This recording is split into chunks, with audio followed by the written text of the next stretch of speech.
ఈతకూతుడై పుట్టే కన్న కుమారుడు నవరత్నములలో మేటైన రత్నంబగు భార్యారత్నము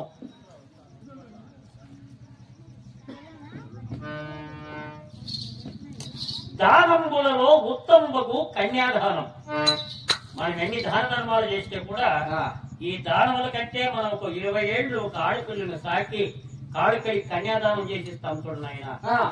అది దానములు ఎన్ని దానాలు చేసినానో అది ఉత్తమైన దానమట. దానంబులలో ఉత్తంబగు కన్యాదానము.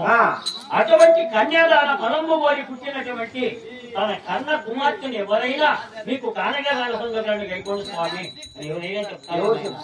అలాంటిది ఆ విరాట మహారాజు మనకి చెప్పాడయ్యా. అవునా? అయినా అప్పుడు అర్జునుడే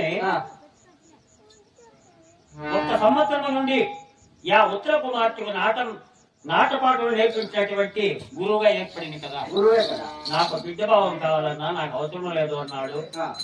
ఇంకా నీకు ఇచ్చేకి నువ్వు మర్చేస్తాను ఆ మాట అవుతుంది. వాడు కూడా నీకు నువ్వు చేసుకున్నావంటే వాడు కూడా ఇప్పుడు అర్జునుడికి బిడ్డ అవుతే మనకు కూడా బిడ్డే కదా. నిజమే నిజమే. అర్జునుడు గురువు అవుతే మనం గురువు అవుతుంది. అందుకని నేనేం చెప్పాను తెలుసా, మా అర్జున కుమారుడైన మా కుమారుడు అభిమన్యుడు ఉన్నాడు. ఆ అభిమన్యుడికి ఉత్తర కుమార్తెకి వివాహం చేస్తామయ్యా అని నిర్ణయించాము. నిన్నటి దినమున ఉత్తర అభిమన్యుల వివాహము ఏ తొందరపాటు లేక జరిగింది కదా ఆయన. అయినా వివాహమునకు ద్వారకానగరం నుండి మన భావగారైన శ్రీకృష్ణ పరంధాముడు కూడా వెంచేశాడు. కష్టభార్యలతో కనుల పండుగ వివాహం అయింది కదా. కనుల పండుగనే అయింది కదా. నువ్వు భోజనం ఏమని అమ్మార్తివా? తక్కువే అప్పుడు ఎంత తిన్నా కూడా తక్కువే కదా. భోజనం పోయేది కదా. చక్కగా భోజనం చేశావు. అదే మన పెంట్లో మన భీమసేన అయినా బావగారు అష్టభార్యలతో వెంచేశాడు. కనుల పండుగ వివాహము దర్శించుకున్నాడు. ఈ 13 సంవత్సరం నుండి నా భక్తులైన పాండవులు నా భావమర్దులు ఎలా ఉన్నారు అని ఒక మాట కూడా మన కష్ట సుఖములు విచారించగానే మౌనంగా ద్వారకకు చేరుకున్నాడు.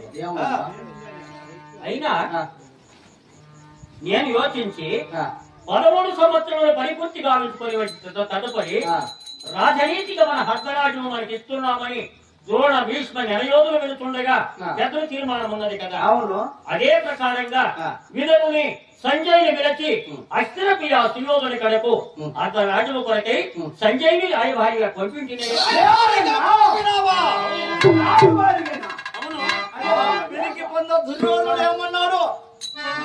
అర్జున చెప్పున్నది ఏమున్నదయ్యా? 13 సంవత్సరములు రాజ్య భ్రష్టులైన వారికి రాజ్యం అత్యమంటున్నది. రాజ్యము